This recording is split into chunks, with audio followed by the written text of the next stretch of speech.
Hello everyone, welcome you all. पिछले topic में हमने बेंडिंग स्ट्रेस इन बीम्स के बारे में पढ़ा था।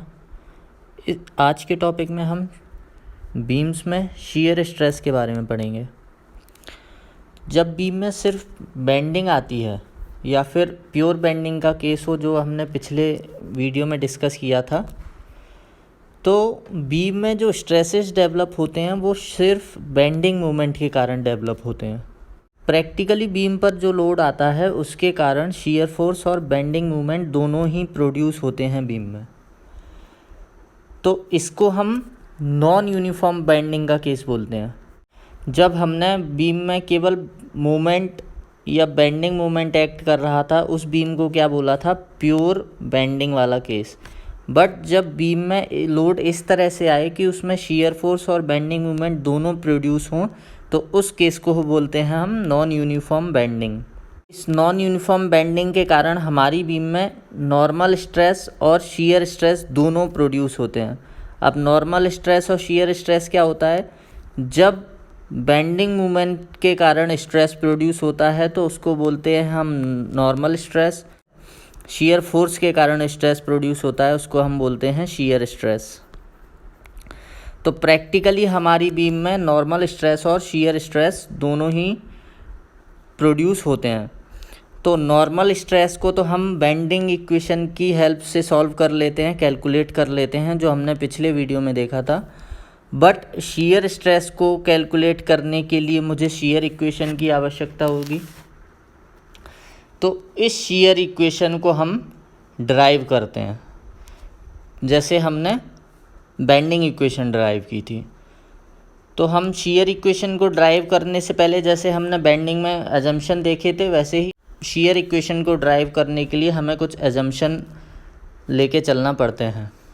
पहले डायग्राम देख लेते हैं। ये मेरी एक सिंपली सपोर्टेड बीम थी जिस पर लोड लग रहा था। इस लोड के कारण ये मेरा शियर फोर्स डायग्राम बन जाता है। तो इस शियर फोर्स के कारण बीम में जो स्ट्रेसेस डेवलप हो रहे हैं उनको कैलकुलेट करने के लिए हमें शियर इक्वेशन की नीड पड़ती है। तो हम एजम्पशन देख लेते हैं। तो मेरा पहला एजम्पशन है material is isotropic, homogeneous and elastic which follows Hooke's law. Hooke's law और होमोजीनियस, आइसोट्रोपिक और इलास्टिक मटेरियल के बारे में हम पहले पढ़ चुके हैं। नेक्स्ट मेरा अजम्पशन है shear strain due to shear force vary along the depth.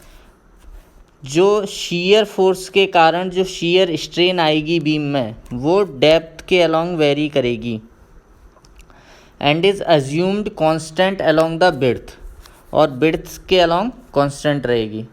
हम एक 3D व्यू देख लेते हैं बीम का। तो ये मेरा बीम का 3D डायग्राम है। तो सेकंड पॉइंट के अकॉर्डिंग शियर फोर्स जो डिस्ट्रीब्यूशन है वो डेप्थ के अलोंग वेरी करेगी। मतलब जैसे जैसे डेप्थ कम होगी या बढ़ेगी तो शियर स्ट्रेस डिस्ट्रीब्यूशन चेंज होगा। बट अलोंग द बिड्थ, अगर मैं बिड्थ के अलोंग देखूं तो मेरा शियर स्ट्रेस डिस्ट्रीब्यूशन जो है वो कांस्टेंट रहेगा। कुछ एडिशनल पॉइंट देख लेते हैं। It is found that shear stress is minimum at edges. मतलब एजेस पे जो शियर स्ट्रेस रहता है वो मिनिमम रहता है। And is maximum in interior but it assume to be constant from E to F. मतलब along the width shear stress E और एफ जो मेरे पॉइंट हैं वहाँ पर मिनिमम रहेगा और सेंटर पे, इंटीरियर पॉइंट पे मैक्सिमम रहेगा। बट हमने एज्यूम क्या किया है कि अलोंग द बिड्थ ये कांस्टेंट रहेगा। Next, the distribution of shear stress caused by shear force is found parabolic. हमारा जो शियर स्ट्रेस डिस्ट्रीब्यूशन जो होता है वो पैराबोलिक होता है। इसको हम आगे अभी देखेंगे। From top to bottom having zero shear stress at top and bottom. किसी भी बीम में टॉप और बॉटम पे शियर स्ट्रेस जीरो होगा और अलोंग द डेप्थ तो वो वेरी करेगा। किस फॉर्म में? पैराबोलिक फॉर्म में। अब हम शियर इक्वेशन देख लेते हैं। Let a shear force at any section X X is given by S then shear stress develop at distance y from neutral axis. तो ये मेरी एक बीम है जिस पर लोड लग रहा है P, जिसके कारण किसी एक्स एक्स सेक्शन पे शियर फोर्स कितना डेवलप हो रहा है S, और इस बीम की न्यूट्रल एक्सिस से y डिस्टेंस पर हमारा शियर स्ट्रेस की क्या वैल्यू आ जाएगी, टाउ बराबर SA y//IB। S हो गया मेरा शियर फोर्स, टाउ है मेरा शियर स्ट्रेस, A क्या है, area of section beyond EF as shown in figure. ये जो मेरा सेक्शन EF जो मैंने एज्यूम किया है, इस सेक्शन के ऊपर वाला जो एरिया है उसका एरिया लेंगे, उसको बोलेंगे A। वाई बार है distance of CG of area A from neutral axis. ये जो मेरा एरिया है इसका जो CG होगा, उस CG का न्यूट्रल एक्सिस से जो डिस्टेंस होगा उसको हम वाई बार बोलेंगे। B है मेरा breadth of section at level EF पर क्या बिर्थ थी मेरी सेक्शन की, उसको बोलूँगा मैं B। और I है moment of inertia at section XX। किसी भी सेक्शन XX पर जो मोमेंट ऑफ इनर्शिया होगा उसको हम बोलेंगे I। और A इंटू वाई बार को हम moment of shaded area about neutral axis भी बोलते हैं। A इंटू वाई बार होता है मेरा मोमेंट ऑफ एरिया। तो इस इक्वेशन का यूज़ करके हम किसी भी बीम में जिसमें शियर फोर्स एक्ट कर रहा है किसी भी सेक्शन पर, उस सेक्शन पर हम शियर स्ट्रेस की वैल्यू कैलकुलेट कर सकते हैं। इस इक्वेशन को भी हम डिराइव कर सकते हैं, but derivation exam point of view से इम्पॉर्टेंट नहीं है, बट हम इसका यूज़ न्यूमेरिकल में करेंगे। नेक्स्ट हम डिफरेंट टाइप ऑफ सेक्शंस में शियर स्ट्रेस डिस्ट्रीब्यूशन किस तरह से रहता है वो देख लेते हैं। तो अगर मेरा कोई रेक्टेंगुलर सेक्शन है तो उस केस में शियर स्ट्रेस डिस्ट्रीब्यूशन जो है वो एजिस पे 0 होता है और न्यूट्रल एक्सिस पर मैक्सिमम होता है।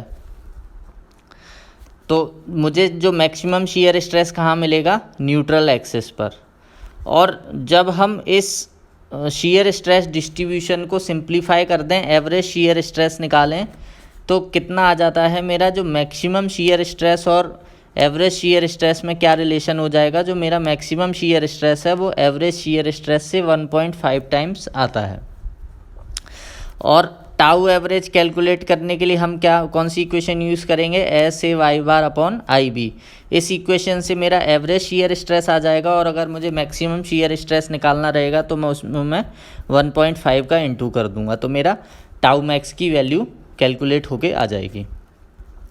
अगर हम सर्कुलर सेक्शन में देखें तो सेम रेक्टेंगुलर सेक्शन में जैसा डिस्ट्रीब्यूशन होता है वैसा ही shear stress distribution circular section में भी होता है, बट मैक्सिमम जो शियर स्ट्रेस डेवलप होता है वो एवरेज शियर स्ट्रेस का 1.33 टाइम्स होता है, बट रेक्टेंगुलर सेक्शन में कितना होता है, 1.5 टाइम्स। अगर हम ट्राइंगुलर सेक्शन की बात करें तो मेरा जो मैक्सिमम शियर स्ट्रेस है वो h/2 डिस्टेंस पे जनरेट होता है मैक्सिमम शियर स्ट्रेस, बट इसकी जो CG आती है वो कहाँ आती है, एपेक्स से 2h/3 डिस्टेंस पर। तो इस केस में हमारा जो ट्राइंगुलर केस में शियर स्ट्रेस जो है वो न्यूट्रल एक्सिस पे ना जनरेट होके सेंटर पर जनरेट होता है। तो ये एक इम्पॉर्टेंट पॉइंट है रेक्टेंगुलर केस में ध्यान रखने वाला, कि रेक्टेंगुलर केस में मैक्सिमम शियर स्ट्रेस CG पर नहीं जनरेट होता, इसके हाफ डिस्टेंस पर ही जनरेट होता है। और ट्राइंगुलर केस में भी maximum shear stress 1.5 times of average shear stress होता है। अगर हम डायमंड सेक्शन की बात करें, ये जो सेक्शन है मेरा ये डायमंड सेक्शन है, तो डायमंड सेक्शन में हम अगर देखें तो ये एक तरह से 2 ट्राइंगुलर सेक्शन से मिलके बना है, एक अपर ट्राइंगल एक लोअर ट्राइंगल। तो अपर ट्राइंगल में हम देखें तो मैक्सिमम शियर स्ट्रेस डिस्ट्रीब्यूशन कुछ इस तरीके से है, और इसी का मिरर व्यू लोअर ट्राइंगल में बन जाएगा। तो डायमंड के केस में हमारा शियर स्ट्रेस डिस्ट्रीब्यूशन थोड़ा डिफरेंट रहता है, और इस केस में हमको मैक्सिमम शियर स्ट्रेस जो मिलता है वो, अगर इसकी टोटल हाइट h है तो टॉप और बॉटम से 3h/8 डिस्टेंस पे हमको मैक्सिमम शियर स्ट्रेस मिलता है, और इसकी वैल्यू एवरेज शियर स्ट्रेस से कितना टाइम्स होती है? 1.125 टाइम्स। तो डायमंड के केस में हमको ध्यान रखना है कि हमको 2 मैक्सिमम शियर स्ट्रेस के पॉइंट्स मिलते हैं और दोनों पर मैक्सिमम शियर स्ट्रेस की वैल्यू सेम रहती है। बट हम आई सेक्शन की बात करें तो आई सेक्शन के केस में हमारा shear stress distribution totally different रहता है। बट इस केस में भी हमको जो मैक्सिमम शियर स्ट्रेस मिलती है वो न्यूट्रल एक्सिस पर ही मिलती है, और इसके लिए हमें मैक्सिमम शियर स्ट्रेस कैलकुलेट करना पड़ता है, क्योंकि ये हर केस में मैक्सिमम शियर स्ट्रेस अलग आता है। तो इसकी कोई एक फ़िक्स वैल्यू नहीं है कि एवरेज शियर स्ट्रेस का इतना टाइम्स होता है। तो शियर स्ट्रेस डिस्ट्रीब्यूशन देख के मुझे एक चीज़ तो क्लियर हो गई कि मेरा जो शियर स्ट्रेस है वो न्यूट्रल एक्सिस के पास मैक्सिमम है। हर केस में ऑलमोस्ट न्यूट्रल एक्सिस के पास जो है वो शियर स्ट्रेस क्या है? मैक्सिमम। वहीं पर अगर मैं बेंडिंग स्ट्रेस की बात करूं तो वो जो एजेस थी उनके पास मैक्सिमम था। तो शियर स्ट्रेस या बोलें कि जहाँ पर शियर फोर्स आ रहा है वहाँ पर मुझे ऐसा सेक्शन चाहिए जिसका एरिया न्यूट्रल एक्सिस के पास मैक्सिमम रहेगा। तो अगर हम इन सारे केसेस में देखें तो मेरा जो डायमंड सेक्शन है उसका एरिया न्यूट्रल एक्सिस के पास मैक्सिमम है, या अगर मैं सर्कुलर सेक्शन देखूं तो उसका भी एरिया न्यूट्रल एक्सिस के पास मैक्सिमम है। तो शियर स्ट्रेस डिस्ट्रीब्यूशन के लिए हमारा सबसे प्रिफर्ड सेक्शन कौन कौन से रहेंगे? या तो डायमंड सेक्शन रहेगा या सर्कुलर सेक्शन रहेगा। वहीं पर अगर हम बेंडिंग स्ट्रेस की बात करें तो मेरा बेंडिंग स्ट्रेस मैक्सिमम कहाँ पर है? न्यूट्रल एक्सिस से दूर। न्यूट्रल एक्सिस से दूर है तो बेंडिंग स्ट्रेस में मुझे ऐसा सेक्शन चाहिए था जिसका एरिया न्यूट्रल एक्सिस से दूर ज़्यादा हो। तो अगर हम आई सेक्शन का केस देखें तो आई सेक्शन के केस में जो मैक्सिमम एरिया है वो न्यूट्रल एक्सिस से दूर होता है। इसीलिए बेंडिंग जहाँ पर होती है वहाँ पर हम आई सेक्शन का यूज़ करते हैं। तो ज़्यादातर जो बीम्स रहती हैं वो आई सेक्शन की रहती हैं। और अगर हम शियर जहाँ पर शियर मैक्सिमम आ रहा है वहाँ पर सर्कुलर रहती हैं।